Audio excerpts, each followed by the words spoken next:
પાવાગઢની તળેટી ખાતે આવેલા સત્ય વિજય હનુમાનજી મંદિર રામટેકરી ખાતે સંત શિરોમણી ગોપાલદાસજી મહારાજની કઠોર તપસ્યાના 9મા દિવસે તપસ્યા યજ્ઞ પૂર્ણ થયું છે.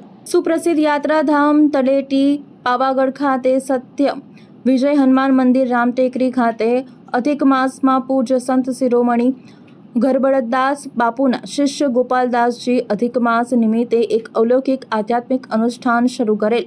કાળઝાળ ગરમી વચ્ચે પણ રામટેકરી મંદિરના મહંત શ્રી ગોપાલદાસજી મહારાજે લોક કલ્યાણ અને વિશ્વ શાંતિના ઉમદા હેતુથી 9 દિવસ આકરી તપસ્યા કરી છે. સત્ય વિજય હનુમાનજી મંદિર ખાતે આજે બપોરે 3 કલાકથી તપસ્યા કરી હતી. સત્ય વિજય હનુમાનજી મંદિર રામટેકરી આશ્રમમાં આખા પુરુષોત્તમ માસમાં 9 દિવસ કઠોર તપસ્યા કરી આધ્યાત્મિક શક્તિ સંયમનો અનોખો સંગમ જોવા મળ્યો છે. વિશ્વ શાંતિ માટે ઉમદા હેતુથી તડકામાં તપસ્યા કરી રહ્યા હતા ત્યારે બાપુની ચારે બાજુ અગ્નિની 27 ધૂણી પ્રગટાવવામાં આવી હતી.